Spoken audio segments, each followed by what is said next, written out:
Good morning, ladies and gentlemen. I'm Beth Gray. I'm with the Maryland Parents Club and with the Northern Virginia folks. We're happy to have you all here. Much appreciation for all of our vendors. They have done lots of good food this morning. I had crab dip for breakfast.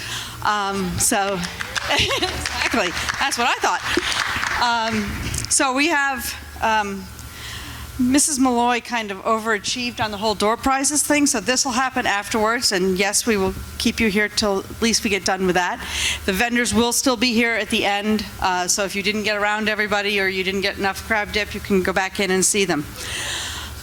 This morning, we will start with Craig Washington from the Alumni Association. He has a presentation to zoom through for us, and then we'll answer questions. We'll have several moms from recent graduates, and I'm going to stay up here because I've been doing this since I think my first one graduated in 2002. I'm a sponsor mom, not a regular mom. And I have one graduating this year. So, been doing this for a couple, and so, Mr. Washington. Can we use hers? This one works? Okay. Well, first of all, for the best, let's get a round of applause for Beth and Beth.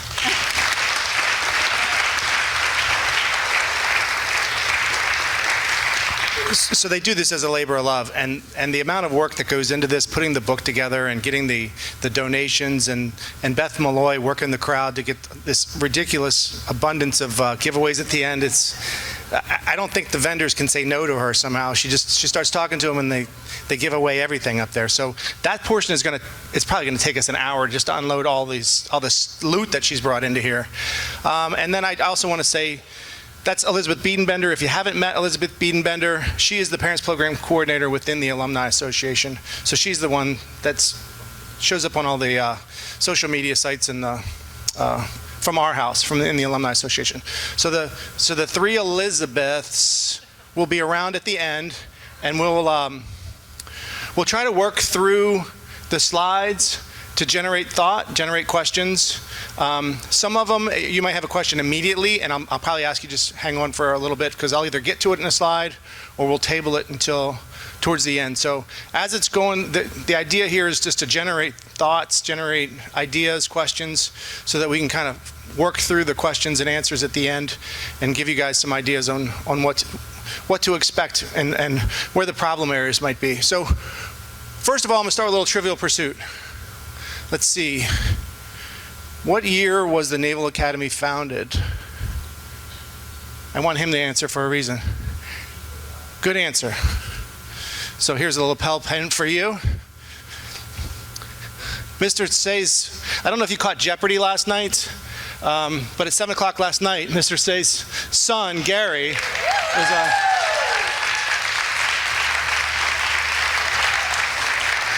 He represented us very well, very proud of him.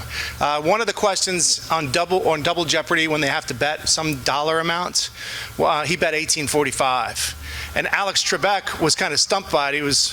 I could tell obviously that number had some significance to him, but he didn't ask him what it was. So Gary just kind of let it go. But you also have a daughter, 2 years older, right? So you're going to be looking at this commissioning business here in 2 years, right? Okay. Well, welcome. Your son did great, so nice job, Dad. He's an Ellicott City dad, so we're glad to have him here. All right. What year did that first group of midshipmen graduate? Any guesses? Let me see a hand. No guesses? 1848? No. Who said 1846? That's right. The first year was just a one-year curriculum. It was more of like a kind of a finishing school. There was a lot of chaos in the fleet at the time. We had this Navy, but there was really no dedicated, sophisticated training going on. And if you've seen the video on Founders Day, the superintendent goes into great detail about how the Naval Academy was founded and what kind of drove to us being founded. 1842, 1843 time frame, there was a mutiny at sea on the USS Somers off the coast of Africa. And there was a midshipman involved in the mutiny, along with 2 enlisted sailors. And they ended up hanging the 3 on the yardarm. And then the ship came back home, pulled into harbor, and it turned out the midshipman's father was the Secretary of War. Oops, he didn't know that was his father, and I'm sure the father wasn't too pleased with what happened, which led to his son being hanged. So a few years later, the Naval Academy is formed, October 10th, 1845. All right, how many kids were in the first graduating class? Guess. Ma'am. Close. 48's close? 50, who said 50? All right. So that first class graduated in 1846, and one of the graduates was a gentleman named Edward Simpson, and he went on to become an admiral in the Navy, and he actually founded the Alumni Association many years later, and he was the first president of the Alumni Association. All right, so we're circling back. The other significant thing about Edward Simpson is we have 8 generations of continuous legacy children from that family, ending up in the class of 17. So 17's dad, grandfather, great-grandfather, it goes all the way back, 8 continuous generations. So the Sylvester family, Liesl Sylvester will graduate in 17, and Jack Sylvester will graduate in 20. So that's a pretty cool little legacy story there. Can we go to the next slide? So there's a lot of things going on at the Alumni Association, a lot of interaction with the midshipmen right now. Just briefly, a couple of highlights. It is the dark ages, but there are still a lot of things going on to keep the first class busy. We have the battalion receptions, and you can see the pictures on USNA.com if you want. You just click on there and you'll see the pictures of the midshipmen coming over. So we have all the first class midshipmen come over to Ogle Hall, and we talk to them about alumni services that we provide after graduation. If they have issues at their first duty station, they need help, how we can work with them in their chapters or career services later on down the line. So we've had 4 of the battalions come over so far, and we have 2 more to go. The first class are having community assignment dinners. So each of the communities, aviation, submarine, surface, they're all having these big dinners. Those are big events going on. Right now they're working through their TAD assignments. So most midshipmen will have something to do at the Naval Academy after graduation prior to going to either TBS or flight school. So they're working through all those TAD assignments. Spring break starts on Friday the 10th, ends at 2000 on the 19th. We have a big Distinguished Graduate Award ceremony that occurs that last day in March, the first day in April, where we will recognize the service that these 4 gentlemen from previous classes provided to this country. Big dinner, big award ceremony. All of the midshipmen will be there. That'll be in Alumni Hall. Exhibition baseball, if you haven't heard about it, then the Washington Nationals are playing the Red Sox right out at Bishop Stadium. Everybody wants to buy tickets. Don't worry about tickets. There's only you can only sit 100 people in there anyway. So just grab a folding chair and a cooler and go sit up on the grassy hill like everybody else will do and just watch the game from the outfield. That's the best way to do it. Alumni mentoring program. That's something we introduced with the class of 16 last year. There's a very generous class, the class of 1969, has funded a program within the Alumni Association where we have a system in place to match alumni with alumni, helping each other out. So it started off, we're beta testing it, and now we have 1,800 alumni involved. There's 400 from the class of 2016 are involved, and we match them with younger officers that are out in the fleet, and they can ask questions. Instead of having to ask somebody in your chain of command directly a question and feel stupid, you can actually go to somebody outside of your chain of command and get a mentor or a role model that maybe has done something that can help you through the questions or trouble you're going through. So we'll introduce that to the class of 2017, those 2 nights in April, the 19th and the 20th. And then final exams, 4th through the 11th, your kids will somewhere fall in there. How many 17s? How many 18s? Good. 19s? Good. 20s? Look at that. That's wonderful. All right, so, I don't know, 3 or 4 years ago, we sat in that little conference room over there in the corner on the far side of the cafeteria area, and we had 40 or 50 parents in there, and they're all senior parents. And it was supposed to be like a 30-minute presentation on what to expect commissioning week, and it lasted like 3 hours. So we realized these guys figured we needed a bigger space, and we need to start including second class and third class parents, because the first class parents, by the end of that day, were like, oh crap. We have done none of this, and we have no idea what's going to happen next. So this event that the ladies have so graciously volunteered their time to lead has just gotten bigger and bigger every year. It's just a wonderful event. We're videotaping this right now. It's going to be hung on the internet for all of you people that are across the country that are watching this. Welcome, and thank you for doing that. The book, we will PDF the book, and we'll hang that online as well. And I'll get to where we hang that as well, so that those people up at home that are watching this on video can click on the internet and find the PDF book, and they can download it themselves. They won't feel like they've missed something special other than the loot that they've missed out on. So here we go. Next slide. Commencement. It's not graduation, it's commencement. Graduation is the conclusion of something, commencement is the start of something. So we're not here this week to talk about finishing anything. It's the start of what's going to happen to them next. And that's the whole theme of the day. This was my family in 2013. Next slide. And my son, I have a 17 as well. So I've been through it as a dad. I've been through it as an officer on the staff. And now me and Jan, my better half right here, are going to go through it again.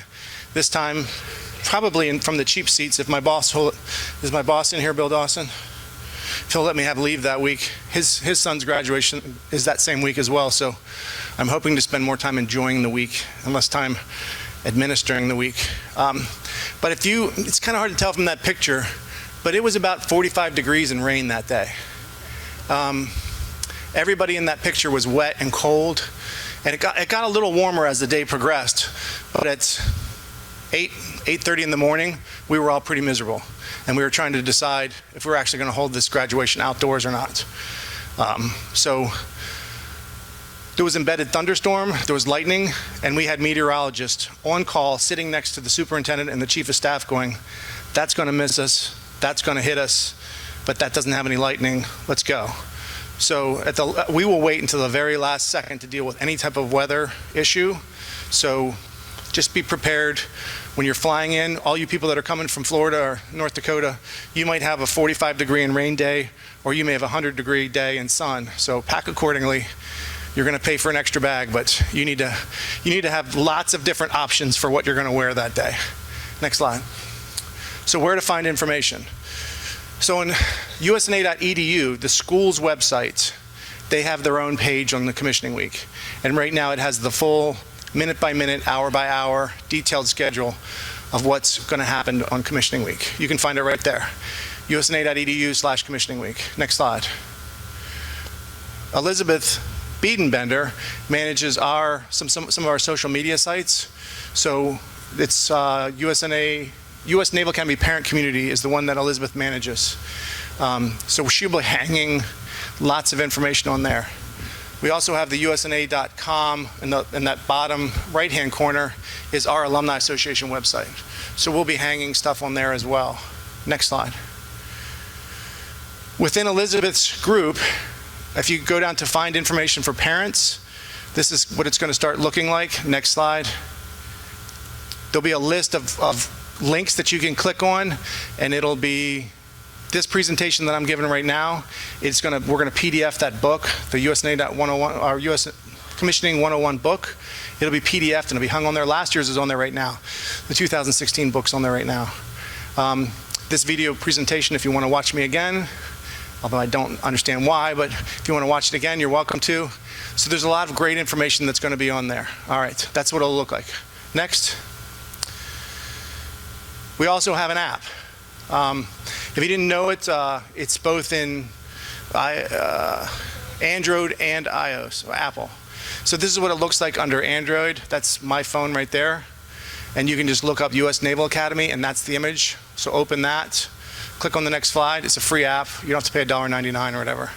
And within the app, it's going to have the commissioning week schedule and an interactive map. So if you're walking around the yard and it says, This award ceremony is going to be in Mitchell Hall Auditorium. And you don't know where Mitchell Hall Auditorium is, you can go to the interactive map and it'll tell you where Mitchell Hall Auditorium is, okay? We'll also be using all of the social media. One more click. The commissioning week is built in there minute by minute, and it's updated as fast as we can get the changes in there. Next. We also have social media profiles with Twitter, Facebook, Instagram. I don't know what half of this stuff is, but we have young people on staff that are really good at this, and so they're taking pictures really quickly and hanging them.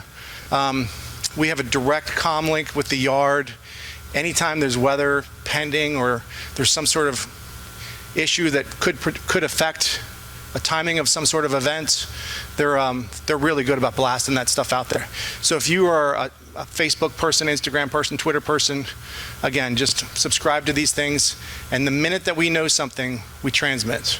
And usually there's a lot of dialogue. When they're going to cancel the parade, that's usually the mid saying that. When are we going to cancel the parade? When are we going to... They won't cancel the parade until 30 minutes prior, and only if it's unsafe. If it's just raining, we're going. But if it becomes unsafe, there's lightning, there's something to fear, then perhaps. Next slide. Your kids can see this. You can't. This is part of the intranet. It's within the intranet that the Academy, are you a mid? So this kid knows where to find it. Do you know where to find it? So a lot of the kids tell their parents, I don't know what they're talking about. I don't know where that schedule is. Nobody tells us anything. I have no idea when my leave ends. So that's horse crap. I'm just telling you right now that the entire spring calendar and the summer calendar are on there. Every major evolution on the yard's already on there. And we're building the fall calendar for next year. So when they say, I don't know when I'm going to have leave or when I have to get back or what these evolutions are, tell them to go to the master calendar. It's on the intranet. Now they can't share that with you, but they could probably take a snapshot like I did and post it. It's a busy time in May. As soon as those examinations are done, a lot of events start occurring. A lot of big time events start occurring, and a lot of huge crowds come back to the yard. So this is an eye chart. I'm not going to worry about going through this piece by piece. We're just going to talk about a couple of key events for you all. Next. These are kind of the hallmark events. They start on Sunday of graduation week. So on this same week, Saturday night would have been ring dance for all you second class parents. Sunday starts the soups receptions. So that's first bat and second bat will have their soups reception on Sunday night. Third bat and fourth bat on Monday, fifth and sixth on Tuesday. And they run from 16:30 to 2000. I'll get into tickets in a minute. That's a great event. Open bar, great food, hang out with your friends. It's a really, really nice event right there in the soup's backyard. Monday is 8th and I. How many kids are going Marine Corps? That's a really good one to watch. It's a 70-minute presentation. It's out on Morden Field, but they bring the whole battle color detachment, the band, the Silent Drill Corps team. It's a wonderful event. Even if your kids aren't going Marine Corps, if you've got the time, that's a really great opportunity to go see it. No tickets required. You just show up out there in the stands 11 to 12:10. There will not be a noon meal formation that day, so don't feel like you got to get up at 11:55 and start motoring down to T Court, because there's no noon meal formation that day. Just stay in the stands and watch the 8th and I guys perform. Herndon is that day at 13:30, and that can run anywhere from our year 2 minutes, because that soup didn't want grease on the monument, and the thing was over before our kid even got to the Herndon monument. So that was terrible. We hated that. But they fixed that the next year, and it's going to have lard, a lot of it, and there's going to be hoses squirting the kids down. And so that thing could run 2 hours, 3 hours. That can be a fairly long day. Some of them it takes a really long time. Tuesday, those folks that are going Marine Corps, they have a great presentation. The Marines do a wonderful job. I just saw Murph a minute ago. I know he's in here somewhere. They do a great job orienting the families to life in the Marine Corps. And then they give out a series of awards to the high achieving midshipmen that performed really, really well that are going into the Marine Corps. So that's a do not miss if you're a Marine Corps family. The Blue Angel practice will occur on Tuesday. It starts with what they call circle and arrival. It's where their navigators come out and they mark certain GPS locations, then they go away, then the whole team comes back in at 2 o'clock. So there'll be a Blue Angel practice on Tuesday, and then the formal Blue Angel performance will be on Wednesday. Graduation ball is that night, 19:30. I will tell you that pretty much all of your mids will say, I don't want to go to the graduation ball. That's pretty much what the mids will always say, right? You're going to tell them you're not going to that. It's a lot of fun. It's dress up, it's formal, but it's kind of a unique opportunity to get grandmas and grandpas dancing with the mid. It's a pretty neat opportunity. That starts at 19:30 and it's packed. There'll be thousands of people in there, and that will run till probably 11 o'clock at night. That is a lot of fun. So consider that, sir. That's in Dahlgren Hall. Dahlgren Hall. Thursday's a color parade, hopefully rain or shine at 11 o'clock. And there's a weather alternative for that. If for some chance it's got embedded thunderstorms and it's unsafe, they will take the color parade indoors. And that goes over in the Wesley Brown Fieldhouse, which is out by the Sailing Center. And they'll only do 4 companies. The color company, the one that's relieving the color company, then 2 guys that lose the short straw on either side. It's gonna be his company that'll lose the short straw, right? So there will be a color parade, but because it's indoors, there'll be some limitations on the number of people that can get in there. So that's, if your kid's not in one of those 4 companies, it's probably gonna be a massive crowd. You might miss that one. President Award is another great event. That's at 2 o'clock on Thursday, and that is a series of awards to the midshipmen that have performed exceptionally well while they're here. And it's a good tribute to those kids that have worked very hard that year. And then Friday's graduation, and I'm going to go in detail on graduation. Next slide. So let's talk about Blue Angels.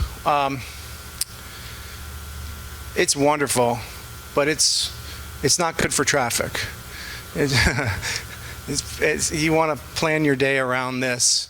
You want to plan your day around driving around the city of Annapolis too, because once the Blue Angels fly over, they have to shut certain things down. The bridge, I'll show you in a picture in a second. They have to shut that bridge down that's right adjacent to Hospital Point there, and they secure the gates so no cars can come or go. If you're on, you're on. If you're off, you're off. But because they start shutting down the bridge, every car that tried to cross the bridge backs up. So 450 will back up past 7-Eleven and down to Rowell Boulevard, and it becomes a big parking lot out there anywhere around the academy. So you're going to want to not time that poorly and show up late. You're going to want to be where you want to be well before they start flying. All right, next slide. So this is the fly window box. Nothing can move really inside that box while they're flying. So they don't want boats cruising around in the water in there. They don't want cars driving across that bridge. They don't want people inside that box area. So the corner of Hospital Point that sticks out into the water, all of Dewey Field there, you see Ingram Track. It's hard to see, but Ingram Track's kind of in the middle there of the Naval Academy grounds. Dewey Field is the outboard closest to the water. All that will be off limits. It'll be snow fencing and security perimeters. They don't want, that's a danger area, so they can't have people in that area. It cuts out and gets a little bit bigger down on Farragut, where the AstroTurf is down on Farragut, because that's where they land the emergency helo. So there'll be a helo on standby to do its job if necessary. The star in the middle is show center. So that's the place where the 2 airplanes passing each other would be optically the best viewpoint. So for my money, the best place to watch is from Ingram Track, because that's kind of the show center where the airplanes are flying apart. But it's also fun to be out on Hospital Point. There'll be music out there and concessions, and you can spread out a little bit. But I like being in the middle on Ingram Track because they'll have concessions in there as well. It's a nice big open area, and you'll hear the narrator talking about what the Blue Angels are doing. So that's kind of a cool place to see it from. Next slide. Ma'am. Probably not. It could be. Is that slide in the book? It's not, but it is in the presentation, and this presentation will be in PDF format on that website where we talked about. So this presentation will be in multiple locations where you can get to it. So again, optimal viewing area will be in this yellow area. The Ingram track is a little bit easier to see right now. And then the red area is the off-limits area, just for your kind of planning purposes. Next slide. Bridge closures, again, they'll shut them down while they do the circle and arrival, and then they'll reopen them afterwards, but they've just created a big parking lot out there. So you're not going to be moving real quickly to or from at that point. So if you're planning a nice big dinner in Eastport at 6 o'clock with 100 of your close friends on Wednesday afternoon, you're going to have a hard time getting there because it's going to be hard to get off the yard. Next slide. Gate closures, security. Those days, I think the whole commissioning week, plebe parent passes, the MPPs, midshipman parent passes, don't work during the work days. Go on to drop off. Yeah. There's no parking on the yard right now anyway. We'll get to that. Take the bus. But they'll spin you off. They won't even let you come on to try to find a parking spot during the workday, because it is actually still a workday that day. And then they have to close certain roads in that red box area, and they have to clear all cars. So a lot of the kids will try to pre-position their car out there, and it'll get towed away. They'll be warned. It won't get towed away. They'll be warned. But you have to clear all those areas out because they don't want anything out there in the danger area. Park at the stadium. We'll have 24 buses running constantly, moving people on. So you will all families get one pass to park at the stadium. If you want an additional pass, well, actually you have to pay $5 a day for any second car or third car. But you'll get one pass that you can park in the stadium, and the Alumni Association pays for that for the week. But then the buses just run constantly. Air-conditioned buses, nice coach buses. So probably do yourself a favor if you're staying remotely away, just try to use the stadium shuttle. Next slide. Yeah, there's no parking. That parking garage is what's in this picture simulated to be done by now, the gray area. It's not done. And matter of fact, they're going to have to rip out the second floor and redo it because there was some error in the installation. So there's going to be a big do-over. I don't think that parking garage will be done until September, October. We're really hoping that it's done in time for the football season, but it's not looking good right now. They had to start on the cyber building. They had no choice contractually, so we lost 160 spots there, and the road access that took you back to the mid-store. So those people that are coming on the yard right now, if you're going to go there this weekend and you're trying to get to the mid-store, you're going to see a road closure sign, and you're going to have to go back out and around out by the seawall to get back to the mid-store. You got that? All right, save yourself some time. Go through Gate 1 down Bronson Road. Logistical hurdles. So given all of this difficulty of parking, weather alternatives, you got to think way ahead, way ahead. Where do I need to be? What time do I need to be there? What am I supposed to be wearing? Beth did a wonderful job of outlaying each of the events and what kind of the dress codes are, if it's formal or informal in the book. So there's a lot of great information in there about what kind of thing is a dress-up thing and what's a not so much dress-up thing. Think about that Blue Angel Days, Tuesdays and Wednesdays. Parking and access, I just talked about that. Medical support. So,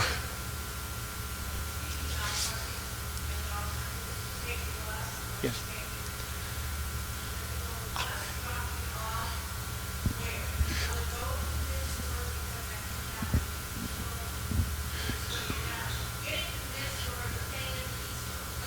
Right, so it's a question is, where will the bus drop you off if you ride it? It's going to drop you off at Alumni Hall. Those buses don't go well up and down Porter Road or Bronson Road very well, especially when there's cars parked there. So they'll be bringing them on, circling in the area right in front of Alumni Hall and onloading and offload there. I don't think they're going to change that, despite the road closure. I believe that's where they're going to drop everybody off, is Alumni Hall.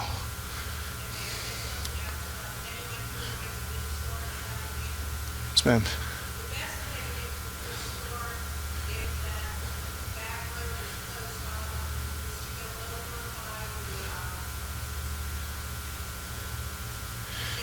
Sure, yeah. Bronson.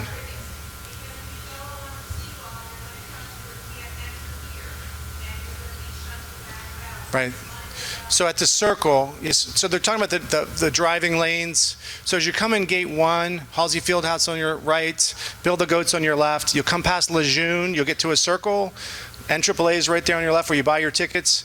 That's Bronson Road.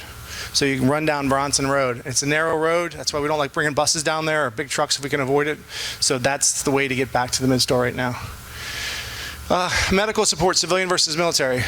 Hey, you guys have a hospital. You've got all these corpsmen running around there. I need help. I've got a twisted ankle. I've cut myself.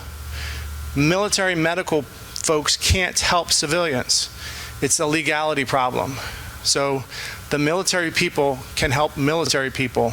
Civilian gets hurt, civilian has an issue, they might tend to an emergency situation, but then they're going to call 911. And they'll turn you over to an ambulance, which will take you out in town. So just be aware of that.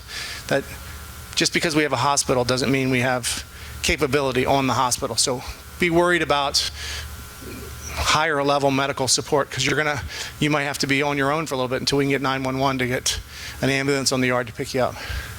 Tickets. Everybody has a million questions about tickets. It's all over the Facebook site. So here's the gospel on tickets. Your kids are going to get asked how many tickets do they need for graduation. They can say as many as they want. I'm probably going to say I need 30. I don't think I'll use 30, but I'm going to ask for 30. And they're going to ask how many handicap do you need? Because they're trying to get a tally on how many handicap issues they're going to have to contend with on graduation day. That stadium can accommodate quite a bit of handicap, but they want to know in advance how many people they're going to have to accommodate on graduation day. So try to flush those numbers out. How many people are going to need handicapped access? That 6th and Company area, and I'm going to show you a picture so it makes sense. It'll make more sense when you see the picture, is where it's a corner of the stadium where all of the companies have a pretty decent view of where their kids are coming off the stage.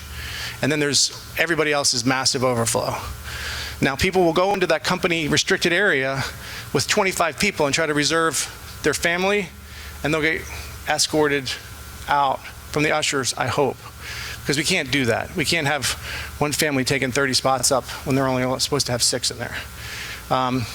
There is some field seating for if you're of a legacy or if you have multiple kids there. They'll put 2 people down on the stadium floor, and I'll show you that. Indoor commencement is what we don't like to talk about here. We've only ever done it once. 1987, I was a youngster. It was raining horribly, embedded thunderstorms, and we went into Halsey Fieldhouse. And there was no plan. And it was a goat rope. It was terrible. I don't think very many families even made it into Halsey Fieldhouse. So if you see Big Dave Robinson, ask him how it went for graduation day. His graduation was a mess. That's the only time we've ever done it. We don't want to do it, but we can. But because of Alumni Hall is smaller, obviously, than the stadium, we have to restrict that to 4 people coming in. 4 people per family. So you got to pick who's going to make the cut because you're going to have a ticket. You're going to go to the stadium.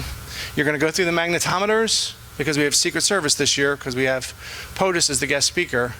So you're going to get wanded, screened. You're going to get put on a bus. A Secret Service agent is going to take you onto the yard. And only people getting on that bus are going to be people that have a ticket, those 4 people. So don't show up at the stadium with 19 people trying to figure out how you're going to wedge onto that bus to get into that stadium because it's not going to work. You're only going to get 4 people in there. So pick them out. Who doesn't make the cut? We'll get to graduation day though. Indoor color parade, that's that scenario where we had to call off the color parade. We only have 4 companies. The color company, the company that's going to become the color company, and then his company that's going to have to march. 4 per family, 4 per family. The soups reception that I talked about, those nighttime receptions, 4 plus the mid. 4 plus the mid. All right. Commencement's going to be streamed on USNA.edu.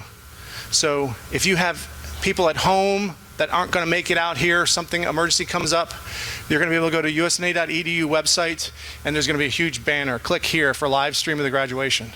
So we have a team of people that are going to be videotaping it from the march-in, from the mids commencing in, to the faculty and staff, to the band playing, to the arrival of the official party, the whole thing is going to be streamed. So don't feel like you're going to miss out on it. And they're going to record it. And they're going to record it in a way that you can download it after the event. So there's a way of saving this for future. Next slide. I'm not kidding about that could be 100 or it could be 50. I've been there and I've experienced it. I've experienced graduation where it was 100 degrees and people just baked in that stadium, because you're going to get in there early because you want to get your seats, and then you're going to sit there for 4.5 hours in the sun. So when you go to stand up after sitting in the sun for 4.5 hours, you know what that feels like. You're going to want to be able to get up, move around, shake your legs out, drink some water. It can be a long, hot day. Or it could be 45 degrees and pouring rain.